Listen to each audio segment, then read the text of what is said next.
والے بھی ہیں، لوگوں کے جنازے بھی ہیں، بیماریاں بھی ہیں، اور یہ سفید بال بھی ہیں۔ تو اللہ تعالی ہم کو جاگنا نصیب فرما دیں۔ اب ایک اور اہم بات ہے انہی اشعار کے اندر کہ ترک سپاہی اور ہندو چور کے الفاظ استعمال کرنے میں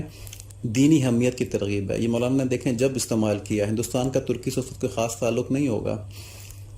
اور ترغیب کیا ہے کہ مسلمانوں کو اللہ کے دشمنوں سے مرعوب نہیں ہونا چاہیے کسی بھی صورت میں، کیونکہ ایمان ایک بہت بڑی چیز ہے، جو بہت بڑی نعمت ہے جو ہم کو دی ہے۔ اگر کسی کے پاس دنیا کی بھرپور قوت ہے اور ایمان نہیں ہے تو وہ ایک بہت بڑی نعمت سے محروم ہے، اور اللہ تعالیٰ کی پسند سے گرا ہوا ہے۔ اور مسلمان گناہ گاری کی حالت میں بھی جب تک اللہ تعالیٰ نے اس کو ایمان عطا کیا ہوا ہے، وہ ایک بہت بہت طاقتور، دنیا کے لحاظ سے بہت ترقی یافتہ انسان سے افضل ہے۔ یہ بات مشکل سے ہضم ہوتی ہے، لیکن بس اس کی دلیل یہی ہے کہ جس کو اللہ تعالیٰ نے ایمان کے لیے ابھی تک پسند کیا ہوا ہے نا، تو وہ جس کو ایمان کے لیے نہیں پسند کیا اس سے افضل ہے، ٹھیک ہے۔ لیکن ہم یہ نہیں کہتے کہ حاضر کافر، یعنی کہ جو اس وقت کافر ہے، کیا پتہ اس کی حالت ایمان کی حالت میں اس کی موت ہو، اور خدا نہ خواستہ کسی مسلمان کی موت جو ہے وہ کفر کی حالت میں ہو، تو ہم اس لیے شخصیتوں کو کمپیئر نہیں کرتے، لیکن ہم یہ کہتے ہیں کہ جس کی جو ایمان کی حالت میں ہے وہ اس سے بہتر ہے اللہ تعالیٰ کی نظر میں جو کفر کی حالت میں ہے۔ تو میرے خیال میں اس سے بات واضح ہو گئی۔ اب دیکھیں کفر کیا ہے، مطلب جنہوں نے اللہ اور اس کے رسول سے دشمنی کی نا، وہ اسفل السافلین ہے۔ اور یہ جو کہا کہ ترک سپاہی نے سنہری ڈھال استعمال کی، تو یہ تشبیہ ہے سورج سے، چونکہ سورج اندھیرے کو ختم کرتا ہے اور دن کے آنے کا سبب بنتا ہے، ایسے ہی جو ہدایت کا نور ہے، جو ہدایت کا علم ہے، وہ ہدایت کا نور لے کے آتا ہے، اور وہ نور جو ہے وہ گمراہی کی ظلمت کو، یعنی گمراہی کی رات کو ختم کر کے صراط مستقیم کا دن لے آتا ہے، ٹھیک ہے۔ صراط مستقیم کیا چیز ہے؟ وہ راستہ جو سیدھا اللہ تعالیٰ کی طرف لے کے جا رہا ہو۔ تو یہ ہدایت کا نور جو ہے، یہ اس گمراہی کے اندھیرے کو، جہالت کے اندھیرے کو ختم کر کے ہم کو اللہ تعالیٰ کے راستے کے اوپر چڑھا دیتا ہے، ایسا دن لے کے آتا ہے۔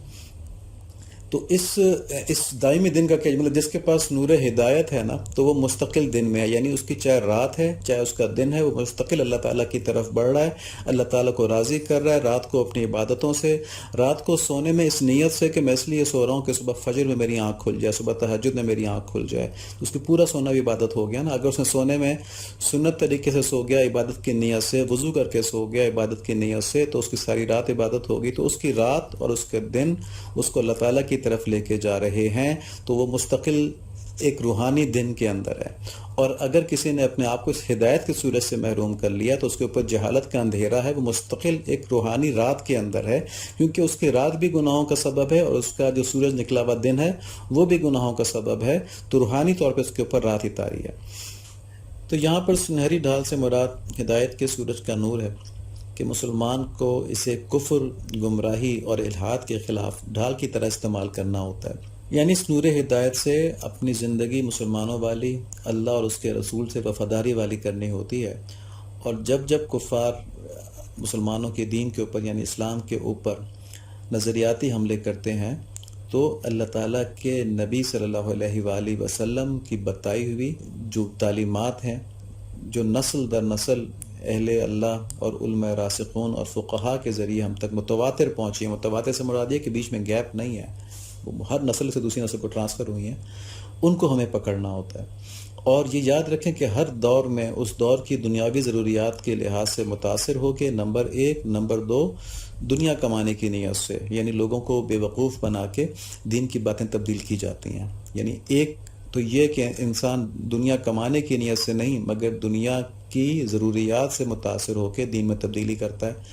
اور اس کی نیت خواہ کچھ بھی ہو، نیک ہو یا نہ ہو، دین میں تبدیلی کرنے کا سبب بنتا ہے۔ دوسرا کہ علماء سو کہ جو دین کو دنیا کے خاطر بیچ دیتے ہیں، ٹھیک ہے، ان کا تو اب ان دونوں سے بچنے کی صورت کیا ہے کہ ہم یہ جانیں کہ جو وحی کے علوم ہیں ان کو اللہ تعالیٰ نے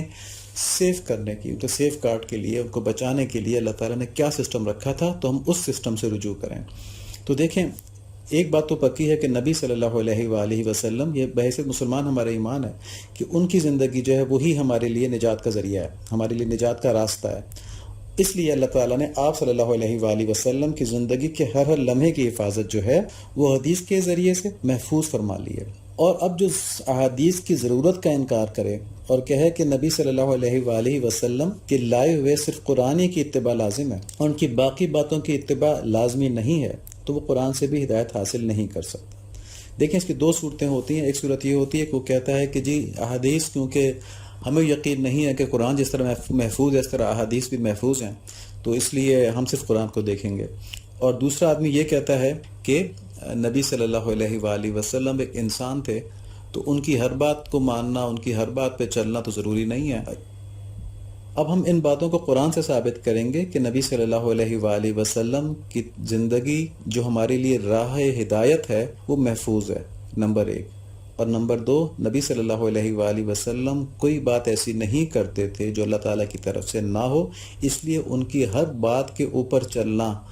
یہ ہمارے لیے فائدہ مند ہے۔ دیکھیں دو طرح کی باتیں، ایک وہ جن کی تاکید کی گئی کہ تم نے یہ کرنا ہے، ان کو تو نہیں کریں گے تو ہم گناہ گار ہوں گے۔ دوسرا وہ جن کی نبی صلی اللہ علیہ وآلہ وسلم نے ہمیں تاکید نہیں کی، جن کو مستحبات کہتے ہیں، لیکن ان کو کرنا محبت سے،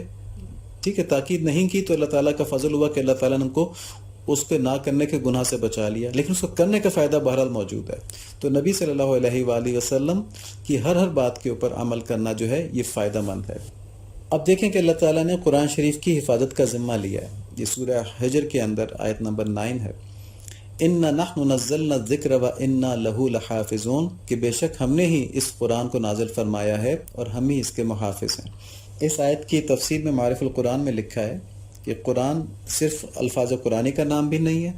اور صرف قرآن کے معنی کا نام بھی نہیں ہے، بلکہ دونوں کے مجموعے کو قرآن کہا جاتا ہے۔ اور اس کی مثال اس طرح دی ہے کہ اگر کسی کتاب میں ہم سارے الفاظ قرآن شریف کے استعمال کریں اور مضمون کچھ اور ہو، یعنی لفظ ایک بھی اس کا قرآن شریف کے الفاظ سے باہر نہ ہو لیکن مضمون کچھ اور ہو، تو وہ کتاب قرآن نہیں کہلائے گی۔ اسی طرح اگر ہم قرآن شریف کے مضامین کو کسی اور زبان میں، کسی اور انداز میں لکھ دیں تو وہ بھی قرآن نہیں کہلائے گا، کیونکہ دین کی تو ساری باتیں قرآن شریف سے اخذ شدہ ہیں، اور جو پچھلی کتابیں ہیں تورات، زبور، انجیل،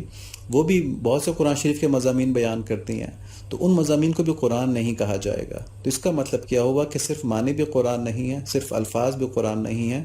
تو قرآن اس مصحف ربانی کا نام ہے جس کے الفاظ اور معنی ساتھ ساتھ محفوظ ہیں۔ یعنی جب اللہ تعالیٰ نے قرآن شریف کی حفاظت کا ذمہ لیا تو اس میں الفاظ کی حفاظت بھی ہے اور معنی کی حفاظت بھی ہے۔ یہ تو ہو گئی ایک بات۔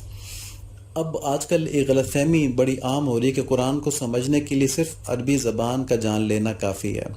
دیکھیں قرآن کو سمجھ لینے میں اس کے دو مرادیں ہیں۔ ایک مراد یہ ہے کہ جب آپ قرآن شریف پڑھ رہے ہوں تو اس کا ترجمہ پڑھ لیں تو آپ کو کچھ باتیں سمجھ میں آ جائیں گی، ترغیبات سمجھ میں آ جائیں گی، اور جو دلائل ہیں وہ سمجھ میں آ جائیں گے۔ اگر آپ ترجمہ نہ پڑھیں، آپ کو عربی آتی ہو، تب بھی آپ سمجھ لیں گے اس چیز کو، ٹھیک ہے۔ لیکن قرآن شریف سے مسائل نکالنا، مسئلے نکالنا کہ یہاں پر اس کا مطلب یہ ہے، یہاں پر اللہ تعالیٰ کا حکم جو ہے اس کا مطلب یہ ہے، یہ نکالنا، اس کے لیے عربی زبان کا جاننا یا ترجمے کا جاننا کافی نہیں ہوتا، بلکہ اس میں حدیث کا علم چاہیے ہوتا ہے کہ نبی صلی اللہ علیہ وآلہ وسلم نے ان آیات کا کیا مطلب بتایا ہے۔ تو جو مطلب نبی صلی اللہ علیہ وآلہ وسلم نے بتایا ہے وہی درست ہے۔ اگر ہم نبی صلی اللہ علیہ وآلہ وسلم کے اور صحابہ کرام کے بتائے ہوئے مطلب پہ نہیں چلیں گے تو اپنی مرضی کا مطلب نکالیں گے، اور یہ قرآن شریف کے اندر ہماری طرف سے معنوی تحریف ہو جائے گی۔ یعنی اس کے اندر ہم الفاظ کو تحریف الحمدللہ نہیں کر سکتا، کوئی مسلمان، کوئی بھی دنیا کا انسان اس وقت قرآن شریف کے الفاظ کو تبدیل نہیں کر سکتا، کیونکہ اس کے الفاظ تو حفاظ کے ذریعے محفوظ ہیں۔ لیکن معنی کے اندر تحریف کرنے کی کوشش کرے گا تو اس کو فوراً کمپیئر کیا جائے گا کہ نبی صلی اللہ علیہ وآلہ وسلم نے کیا تعلیم فرمایا تھا، تو وہ تحریف بھی پکڑی جائے گی۔ اس لحاظ سے قرآن کی پکی حفاظت ہے، لیکن